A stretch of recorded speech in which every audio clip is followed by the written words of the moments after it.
Oh, yeah. We're back on Extra Bases with Bristol and Booth. It is Thanksgiving week. Jeremy, in baseball, what are you most thankful for? What about baseball makes you feel most thankful for? Wow. Yes. Yes. Hitting him with a Barbara Walters question right out the gate. I am thankful for the relationships. I am thankful for the people. I am thankful for the opportunities I've been given to make a difference along the line. All that's been through baseball. I would agree.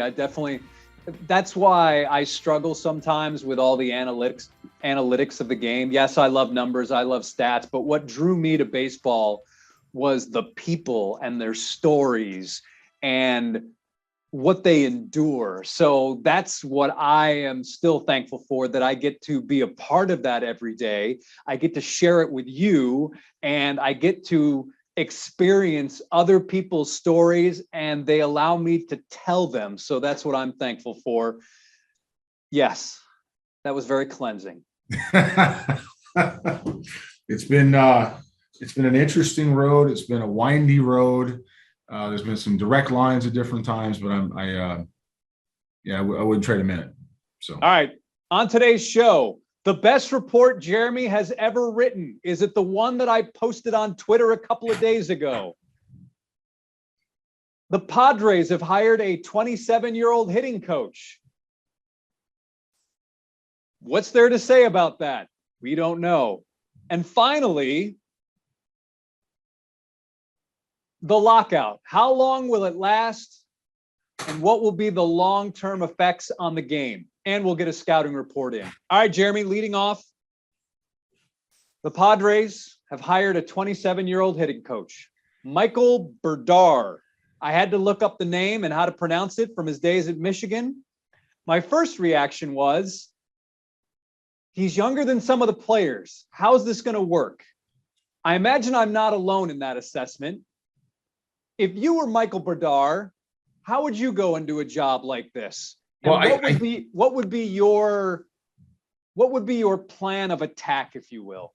So I'm just jumping to kind of answer this question, because the Padres should have learned, at least I would think they would have learned from what just happened with Jace Tingler, right?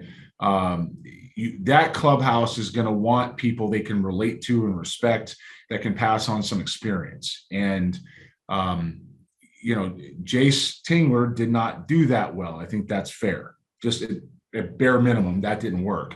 When you bring in a hitting coach or a coach of any kind, I don't know that the age matters so much as the experience and the knowledge level.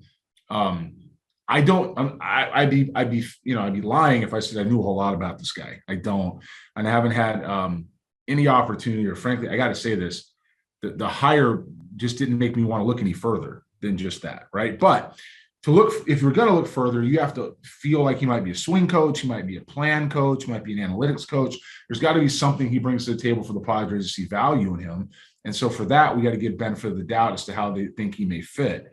Also, Bob Melvin had to have some kind of say in this. He's the manager, right? So he had to sign off on him somehow. I don't know what they're doing. I got to believe there's another mix in there. Maybe they think somebody else can handle the experience and the education. This guy's just a mechanics guy. Maybe that's it. Maybe he's a game planning guy. We've got terms in baseball now called offensive coordinator. I don't know. Maybe that's happening. So I don't really have a whole lot to say, because I'm not sure what he's going to do. I know what the title says, but I'm not sure. Yeah, swing coach is a better way to put it. I don't know what he's going to do. At 27, I know I said the age doesn't matter. My only question would be, what experience does he have that he can pass on, right? Because if he's an analyst, he's an analyst. If he's a swing coach, he's a swing coach, and that can work too, but that's not a hitting coach. So it's going to be interesting to see which way they go with it, because I don't have any idea why they would hire somebody on the surface with this type of background. Well, it's not clear really what kind of role he had with the Giants last year. Mm-hmm. Although on the surface, you look at what the Giants did as a team, hitting wise and pitching wise, and just wise in general, the fact that they put together the greatest season in the history of that franchise. So obviously he's considered a rising star in the industry to get a job like this at the age of 27. What I'm also reading here, he missed playing with Jake Cronenworth by a year at the University of Michigan. So that tells you, again, that gives you some perspective of how young this guy is. I don't know. I mean, I just don't have any insight into what a hire like that's going to do with a Manny Machado, right? With Eric Hosmer. I mean, what are those guys?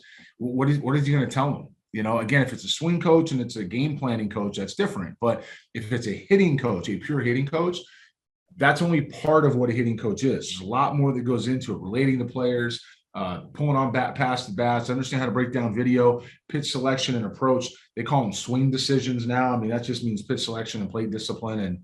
And it's not that stuff has to be related based on experience, not just on numbers. So don't know much about him. Not going to go into the start off, killing the guy and saying he can't do anything. But it was one of those things where I was like, what? Okay. And I with that organization in particular, just having gone through what they did with Jace Tingler, I would think they would have a different perspective, but they didn't. Meanwhile, Ken Rosenthal on Tuesday night tweeting that Major League Baseball and the Players Union have agreed to move the tender deadline from December 2nd to November 30th. This way, arbitration eligible players will not be in contractual limbo. A player who gets non-tendered will have the ability now to sign with a new club before a lockout or the lockout begins. Major League Baseball, meanwhile, effectively will flood the market with more free agents who might get pressured into lower deals after the lockout ends. Certainly, you can see both sides of it. This lockout, I just think, but we always say this, there's always so much at stake. And Right. you would think that cooler heads would prevail. How far apart are these two sides, do you think? Well, we're not in the room. The sense I get is that it's pretty far. But the sense I get is that both sides are motivated to make a deal. For me, just throwing this out there, I don't know why they didn't just kick this down a year. Play with the existing CBA for one more year. They could always agree to do that and then start negotiations essentially right now for what 2023 would look like. They chose not to do that. It doesn't mean they may not still come to that agreement, right? There's still plenty of time at any point they want. If there's a lockout, I don't see it extending to spring training. I think a lockout's a formal term of saying the CBA is expired. We're not on the same page. We're going to kind of cease everything in the offseason and see where this goes. But I don't think we miss any time. If we do, maybe a week or two, but these guys are going to get back on the field and they're going to play baseball. I know it really doesn't play into this, but Major League Baseball has really won a lot of battles of late, especially when you consider the consolidation of the minor leagues, some of the other instances. It just seems like both sides would really, in their best interest, want to get a deal done sooner than later, because when you consider the lost revenue from the shortened season, I don't think you want to go through another shortened season where you could potentially lose even more revenue. Now, granted, billionaires are billionaires and they have a lot more money than the millionaires, but still, I would think when you're running a business to have two shortened seasons, should the lockout continue into this season, that would not be good for their bottom line. And I just think that there's a lot at stake actually on the owner's side in all this. I can't disagree with any of that. I mean, Commissioner Manfred was booed at the World Series, right? He was booed, I think, at the ALCS. I mean, he's been booed pretty much everywhere.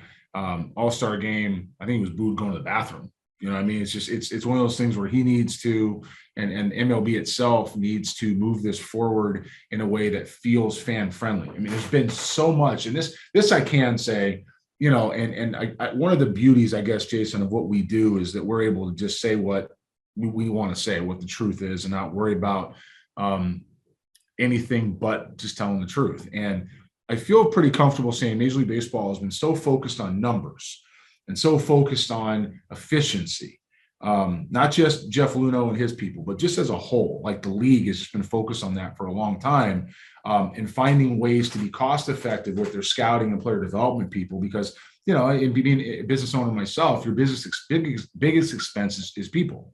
That's my biggest expense. It's people. So if you can reduce the people, then you can go ahead, and they won't tell you that, but that's what they've done, is cut the scouting force and change the development. They've done all that because that's the biggest expense. How do we get more efficient with that? Well, what's happened is they went too far, and there's too many numbers that are ruling the game, like the Terminator movie, right? It's the machines. And so MLB has a duty right now to get back to the fans and connect to the people who are not going to remember, what somebody's WOBA is, but they are going to remember who hit the double in the gap to win Game 5 to give them another chance to play. And I think that's that's how you move the game forward. It's emotion. It's emotion. You don't move the game forward by talking about what somebody's xFIP is. No, great. Thank you for that. But can this guy get me an out or not? Can I go to the next inning? And so maybe the owner, that's on the owners. The players are going to play. The game is slowly shifting back to more traditional baseball. We've seen it. We've been very fortunate here in Houston that these Astros for several years have not struck out a lot, made high contacts, extra base hits, struck guys out, gotten ground balls. They've been a good baseball team. I think the league is shifting back towards that, and hopefully the CBA is a step towards the people who will take this game forward. But here's also example 3,200 of why the owners are not in a bad position. Wander Franco getting $182 million from the Rays. I mean, when you think of the Rays, what do people always say? Small market, don't have a lot of fans, terrible stadium. Now, granted, that could prove to be a huge, huge advantage for the Rays, locking him up for this long at that price. It may also turn out the other way. I'm betting on the former because of what Wander Franco is capable of. Yep. But again, there's another example of the owners. Yeah, they're not hurting. No, they're not hurting. I mean, it's a good job for the Rays. It's market value. If you look at, I guess, some of the other contracts out there, the first 10, 11 years, Machado, I think, is in line there. Trout might be in line there. Some of the guys I think he's going to be, it's kind of in line with their first deal. And it doesn't mean that deal is going to carry. It could be now in Tampa Bay, it probably will, but somewhere else, if that was, we saw the Angels do it with Trout, right? They bought out more of the contract and extended him through his prime. So, I think it's a good deal for both sides. For me, the Wander Franco contract gave me a little bit of an idea of what Correa should be expecting. And, I'm looking at the market of the money that's really being spent. Like we talked about Syndergaard and Verlander, and while I understand they're different players and I understand they're different points in their career, with the money that's being spent now, Corey Seager will sign before the lockout. Okay. That's just, I'm not saying I have no inside knowledge. I would be shocked if he does not. The Dodgers are going to make a big push at him. The Yankees are not a fit. The Rangers are a fit. The Astros are probably going after him a little bit, but he's only got a few places he's going to play, for that money. I think the Dodgers re-sign him. I just think that's what they do. I think that happens sooner rather than later. That market, him and Correa are going to be pretty similar, but I think Seager is going to be reasonable. He's going to take 7 or 8 years in $250 million range, somewhere in there. I think if you look at Correa, and don't ask me why I was doing this while I was working out today, but it came to my head on the contract. If you did 7 and 250, that's $35 million a year. Okay. If you do 7 and 250 with an eighth, like we talked about last time, eighth is a player option and 9 and 10 have to vest and he's got to earn them. And there's escalators if he does, or bonuses to even go beyond that. If he hasn't signed that contract, he doesn't want to play baseball. Okay. Secondly, with the comments about Derek Jeter, he's not making any friends anywhere around the league. People are going to listen to that, and do I really want to deal with that? I mean, and I'm not, look, nothing against Marcus Stroman, and I'm not trying to throw him under the bus. I got zero experience with him, but I've seen that from a distance, and I can tell you that people are going to have a little pause about bringing that type of influence into their clubhouse. It doesn't mean that he can't be a teammate. I'm sure he's a great teammate. It doesn't mean he can't perform. He's obviously a great athlete. Like, there's a lot to be impressed about. But when you're that type of outspoken, if you're that, doesn't matter who you are. Trevor Bauer, right? Not the easiest person to be around. I disagree with you because Trevor Bauer, now granted, before everything which happened this season, Trevor Bauer was just as outspoken, and look at the deal he got. Well, that was 3 one-year deals that were his option. And I'll be shocked if he ever throws a pitch again for the Dodgers. Okay. Or anybody, to be honest with you. I don't think nobody Well, the Dodgers did, but many people didn't want that around, and the Dodgers had to think about it once, twice, 3 times, 4 times. And I don't think Stroman or Correa is anywhere near what Bauer is. I'm not saying that at all. I just think when you have that type of personality, it becomes a unique fit. I think that's what I'm trying to say. It becomes a unique fit somewhere. And Carlos Correa fits right here. He doesn't fit in New York. He's certainly not going to slide to third base for Francisco Lindor when he thinks he's better than Lindor anyway. He's not going to go to the Yankees. That's not going to happen. The Phillies, I would bet, land Trevor Story if the Rangers don't. I just think Carlos's fit's going to be back here in Texas. In Houston. I just do. And if I'm him, I look at what Wander Franco got. I'm going to watch Seager, and I'm going to sign that contract. The other fit is Detroit. I don't care what anyone says. They may not be as far as along as some people would think, but when you've got AJ Hinch there and you've got some of these arms that they have, I think their relationship obviously, I think, makes that a fit because AJ knows Carlos knows AJ. So other than the Astros, that would be, and again, that's no great secret. I'm not, this isn't rocket science or anything, but that would be my other fit that would make a lot of sense. Yeah, I don't disagree with that either. I look at what the Tigers have done in the past, and this isn't the first time they've had a bunch of huge free agents on a lot of money. You know, I went in and scouted them myself, and the 5 they had, this rotation they had at that time, I think it was one of the best 5 days I've ever seen. It was like, Justin Verlander, Max Scherzer, David Price, Rick Porcello when he was, like in his dealing, and Anibal Sanchez. It's a pretty good 5. And there weren't any World Series going on. So, it's Miguel Cabrera's been there how long? Prince Fielder was there. I mean, Ian Kinsler was there. Like they've thrown money after dollars and they haven't won it yet. And I'm not saying that this culture in the clubhouse now is any different because AJ knows how to win. What I am saying is that's not always the answer. And if those guys have young talent and they have young players, it doesn't necessarily mean that Carlos is the right fit there. It doesn't mean he's the wrong fit. It just doesn't mean he's the right one. So I think it comes down to those 2 teams. I agree. But if I'm Carlos, I'm staying right here in Houston. You sent me a scouting report the other day, or a group of them. One of them was George Springer. I then posted that scouting report from 2011 on Twitter.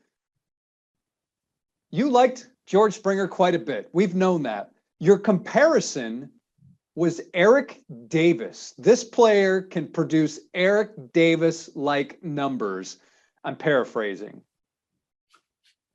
It was very interesting. One guy, I think from maybe Seattle, maybe follows Jason Churchill, says George Springer couldn't shine Eric Davis's shoes, which made me then go to baseballreference.com.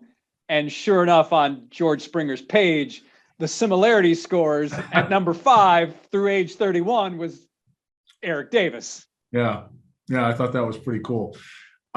Is that the best report you've ever written? When you say best report, you mean the most accurate report, or you mean the most fun report? How about this? The best prediction or the best? I don't know how I would quantify that now. I'll do this. There's some guys that I've tied into that I really liked, that I made some pretty good, the calls I made have borne out pretty well. By the way, I just looked at a Byron Buxton report because I had it in front of me. What did I put him on? Eric Davis. Yeah, I mean, that was kind of the center fielder of the time. I would say Kevin Gausman was a good one. It's almost been the same track as Kevin Brown, which was his comparison. I would say Tim Anderson was a good one. As far as and we're talking about the early round guys, right? I would say Michael Wacha was a good one. I would say that, obviously Springer was a good report. I'd be lying if I said I didn't have concern in the bat, his adjustability. I think I wrote that a couple of times, but if it all hit, which it obviously had, it was going to be pretty good. I wrote, Sonny Gray was a fun report, was a pretty good one. I believe I sent you one on Tyler Beatty. I think, I thought he was Mike Messina. That was a good one. There's been some. That's a bit of a miss, though. Nah, I don't know about that. He's getting started. Messina pitched a long time. Beatty's been hurt. Had Tommy John. The delivery is pretty similar. The stuff is pretty similar. He's not a perfect fit with that, but when we're talking about role, we'll see where it goes. I don't think he's a Hall of Famer. I'm seen as a Hall of Famer, but I do think that at the time he had that type of projection and upside. No offense, Tyler. Yeah, I mean, he's throwing 98 miles an hour right now. I gave him a 55 fastball, so it wasn't a perfect science. It's that's what happened. So look, there's been some good ones. Rhys Hoskins was a good report. That's 2014, I believe. I have to find that somewhere. There's been some good ones at the top. Tyler Naquin, Andy Van Slyke was a comparison there out of A&M. It's been Zunino, Terry Steinbach. Some of these guys, and some of these guys I didn't love. Like you saw them and you got it. But when you're picking up at the top of the draft, and we unfortunately where we picked up at the top quite a bit. It was you have to be able to make those decisions in the room if you're going to hang your draft on a player. There's other stuff that goes into picks later on down the line. There's area scout picks that are pure to those guys. They know the guys. There's mid-round pick, which are cross-check and area scout picks combined. But the top, it's definitely cross-check and scout and director pick, and you have to be able to put yourself in the best position as an organization if the number one pick or number two pick are guys you're going to carry your draft with. Anthony Rendon. Anthony Rendon is probably the best report you've ever written. 71 OFP. I looked at my Mike Trout report. I will send that to you. My second year scouting, and I put him in the sandwich round. Like I didn't love it. Like Randall Grichuk, I got right, but I put him in the fifth round or fourth round. I think he went in the first round ahead of Trout. Trout, and I put him in the fourth round for what his role would actually be because of how he played out. Schwarber, I put Schwarber where he belonged. He went way ahead of that. I understand why looking at the draft, but he's born out to be what he was. So, there's a lot of reports that I wrote where guys turned out being who they are because of the pro lens, because you couldn't get past it. And there's some guys I wrote that I got right, and some guys I wrote I didn't get right. It's how you do it. Some guys there's going to be more guys you get wrong than what you get right. You had Vinny Castilla as the comp for Anthony Rendon. Yeah, that's what I thought he was.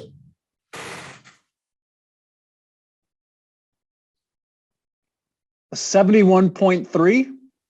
Yeah, it's the highest OFP I ever put on it. OFP means overall future potential. A lot of clubs don't use that now. They just go to roll and the grades. And so he would have been a roll 7, or even an 8, which would be an all-star every year, perennial bat. And, he's pretty good player. So pretty happy with that one. I kind of wrote that to make a point. Like there's only one tool he had that wasn't a 7. It was his foot speed. Everything else was 7, 7, 7, 7. I mean, that's how you get there. Yep. 7, 7, 7, 7. I love this. Athleticism. Can he play? Determination. I have to look at it upside down or to the side because that's the way it's formatted. Yeah. Hey, real quick, Kendall Graveman is reportedly going to the White Sox, which is really interesting because he's the guy that hit Jose Abreu that got Tony LaRussa's feathers all ruffled. Right. I think it was 3 years, $24 million is the reported amount, which I think is way more than the Astros would like to pay a reliever. And second of all, Tony's been around this game for so long. Would he even address that situation come spring training or before? I'm sure they'll talk about it just because they have to talk about it, but that's it. I mean, now you're teammates, you're going to war together, but again, similar to Verlander and Syndergaard last week, we talked, you've got Aaron Loop signing yesterday with the Angels for 2 and 17, and Graveman goes and gets 3 and 24, right? So the market's being set by somebody, and somebody else is beating it the next day or playing within that market or going above it. And so you've seen that there's going to be a run on relievers now. There's going to be guys that want to sign that. There's going to be starting pitching. I mentioned Stroman earlier. I'd not be surprised if Stroman comes off the board of the Angels fast. You know what I mean? The Angels, by the way, seem to look out at Queens and just kind of throw darts and pick for who they want and pull them over to the West Coast. So, I saw a great picture today on Twitter of Steve Cohen in an Angels hat that said, welcome to the Angels, Steve Cohen, billionaire. It was beautiful, So I think that, I'm not surprised at that because that's the market. The offseason is going to be a little bit crazy, and I know a lot of GMs and clubs are focused on getting stuff done before that lockout. I always thought Marcus Stroman would be a good fit for the Astros. Strong personality, could fit into this clubhouse because at the time they had your Garrett Coles and your Justin Verlanders, guys securing themselves. And I thought that here's a guy that, could slide right in, maybe learn a few things, pick up a few things. Didn't come to fruition, though. It's amazing that he didn't and Osuna did. I mean, I feel like I think Stroman needs to be somewhere. It's a little bit, I don't want to say a bigger city, but Houston's such a fun, relaxed, supportive city. I think he needs to go somewhere that's a little bit. Really, you don't think it would be a good fit? I do. I just think his personality fits in LA a little bit. Okay. I mean, I don't know that he goes back to the Mets, and I know he's not going to be a Yankee. So, I feel like Toronto wasn't for him. Houston and Toronto are somewhat similar, in mentality and approach to things. I don't know if that's going to work. I think he goes to the Angels. I don't think the Dodgers won't touch him. They still have Bauer on their payroll, and they will, because I'd be surprised if anybody touches him ever after this. That's kind of a tough one, but I would imagine he ends up in Anaheim. Matter of fact, I'll go one further. I'll say Kevin Gausman to Anaheim too. Wow. Back in Seattle. San Francisco. And by the way, if Gausman ends up in Seattle, that means J.P. Crawford and Kevin Gausman, two of the guys I wanted the most in the West Coast or in Seattle. When you were with Seattle, we're going to end up in Seattle. I might lose my mind. Like I might go on and do my own deal, like on Twitter Live, like I did with Luno that one time, and just kind of go. I mean, you got to be kidding me! For all that, they end up in Seattle. Cool. Say this about Stroman, though, led baseball with 33 games started last year. The record wasn't great, but the ERA was right around 3 for a 10-13 guy. So, I still think there's a lot to like about him. Oh, I do. No, the talent's a talent. Like he can help you win games. He'll compete. Like it's the same thing. That's not an issue. Like I'm not worried about handing him the ball to go out and compete every day. If anybody's worried about that, they're paying attention to the wrong things. I will also tell you, and this is the analytical side of me people don't want to hear. In today's day and age, I don't pay a whole lot of attention to wins and losses anymore, because we're pulling guys after 4 innings and 5 innings. They don't have a chance to finish the game. Wins and losses to me are a statistic that mattered when guys could finish the game or go deeper. When you go 7 innings a night, yeah, that's your game to win. But if you're going to pitch 4 2/3 or 5 innings flat, I don't know. That's a team win. I don't know how that's a you win. There's too much ball game left for you to win or lose. You know what I mean? So I stopped paying a lot of attention to that. So 10-13, especially on a Mets team and in a Mets organization that's averaged 78 wins over the last decade, I don't really have a whole lot to say about that. His advanced metrics to me and his traditional numbers are pretty good, and to me that's where his value is.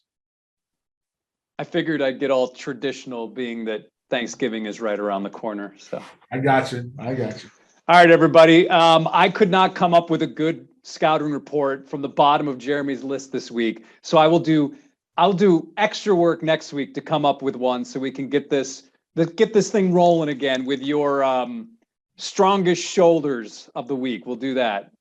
The strongest shoulders each week. Guys who are holding up the draft boards. Strongest guys on our list. But The good news is that this week there's a couple of things out there on Twitter they can look at. The Springer Report is out there. Yep. So if anybody wants to see it, they feel free. I'll post it on this too. It is a lot of fun. I will say this: reliving some of that and seeing how the stuff turns out later. When you read that report,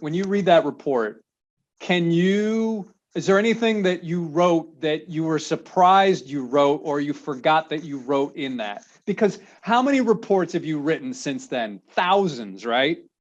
So probably. It's not. I don't think I forget. You don't forget those. You don't forget the comparisons. I think we were in Atlanta, or we in Houston. We were talking about my report on Dansby Swanson. You don't forget that type of stuff. I thought Bregman was going to be Biggio, frankly. I just did, and he's playing third base, but he's Biggio. Yeah, it's not that far off. When healthy. Yeah, I just they're a lot of fun to come back, a lot of fun to see how it turned out.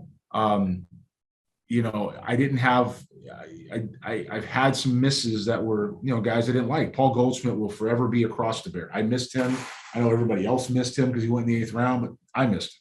But I didn't miss him again when I saw Rhys Hoskins, right? I wasn't going to do it. So how you learn from it, what you do when you go forward, resiliency. It's a lot. This reminds me of days in Connecticut. It reminded me of jumping on a plane when it was Continental Airlines. How about that? This was Continental Airlines. I had to go see Springer and those guys up there in the in Connecticut play in the Oneonta Tigers state. No, it was the Tigers A-ball stadium in Connecticut, New York Penn League, and I can't remember which. It'd be the Connecticut Tigers. So was that Norwich? Was that Norwich? Yep, that's it. So I went up there to see them play.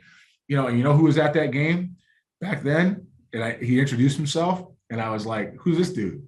Farhan Zaidi. And he was standing there with the A's contingent and Billy Owens. And I knew Billy. And then, "Hey, Jeremy, what's up?" He goes, "Hey, how are you? I'm Farhan Zaidi." I was like, "Hey, man, nice to meet you." That's the type of stuff that comes back. It's going to watch Tyler Beatty pitch in high school in a little bit of a snowstorm in somewhere in Massachusetts. Again, Continental Airlines, landing in Logan, driving. It's things like that you remember. So Jock Pederson was a fun one. He's out there now on Twitter. Jock Pederson was a fun one. I actually got yelled at for that report. It's a true story. All right, we have 3 minutes remaining. All right. How and why did you get yelled at? So I saw Jock in a couple of events the summer prior, just out of area stuff I was doing. I was still an area scout at the time.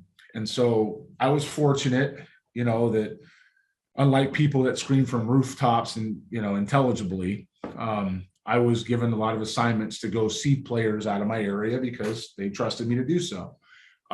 Thankfully, it feels like I repaid that trust, but they trust me to do so. So I go into Northern California and I'm cleaning out NorCal with 3 or 4 guys, and I go see Jock Pederson. And I go see him work out that day, and then I go see him play in the San Jose Giants stadium that night, and he tears the cover off the ball. And I've seen him in the summer, and he's playing center field, and I don't think he's a center fielder. He's going to play a corner, but you get the idea. I write him up. Then we had to do what summations, and we had to send a quick summation in with the OFP, just so we have to turn the report in, but what we OFP roll around, how much we pay him, and the summation. So I sent that in an email. I got a call within seconds. What do you mean? Because I don't think the West Coast guy out there liked him, right? And so I went in there to see him, and I would call it stuffing him. I stuffed him, and I put him in the second round, and I got a phone call, and I had to wear it for like 15 minutes, and I was just like this. And I let him get done, and he goes, "Are you there?" I said, "Yeah." And he goes, "How come you're not saying anything?" I said, "What do you want me to say?" He goes, "Are you telling me that this guy can play? Are you telling me he's a bat? Are you telling me I need to go see him?" And I said, I don't know who told you not to. Like, yes, you need to come see this guy. All right. I got to go. I'll call you back. I was Bruce's side. I love Bruce. God rest him. He was a great guy, man. He cared about us, but it was about 30 minutes of getting worn out total about the report I wrote on Jock Pederson. He finally said, "Is this guy any good?" Like, yeah, he's good. Go see him. Well, just from the bloodlines alone made it intriguing, right? I mean, Dad made it to AAA, and you look at the body. You said, in your report, you said he looks like a young Jeff Jenkins, and your player comp was a good one. I don't think certainly he's hit for the average that your player comp did during his career, that being Mike Greenwell. But Jock Pederson's pretty good. Jock Pederson's a pretty good player. I thought he was going to hit and be better as a hitter and a doubles guy than a true power guy. That's what I thought he was going to have to do to play every day. And he's had some bouts of not playing every day when he's tried to hit the ball too far and strike out, and he's just better as a hitter. So, but it's a pure bat. It's left-handed. He's always got a couple of rings. He's probably going to be that mercenary that goes to teams to help win rings every year now. He might end up with 10 of them for all we know. Those were a lot of fun reports to write, see how they panned out. And here's more proof that Jock Pederson is pretty good as our alarm goes off. Similar batters through the age of 29. Gorman Thomas, Rob Deere, Jay Buhner, Jose Bautista, Greg Vaughn, Randall Grichuk's on there. Jorge Soler, But all those guys swing and miss a lot. Probably nobody more than Rob Deere, but all those guys swing and miss, and that's what Jock has turned into. So my report probably should have been flipped, where I had the numbers and hit and power flipped, but I thought he was going to use a pure bat that had some slug. I didn't think he was going to turn into such a slugger, but that's all player makeup and mentality and approach. Either way, he's got a couple of rings. He's having a pretty good life. So it was good fun to see him play.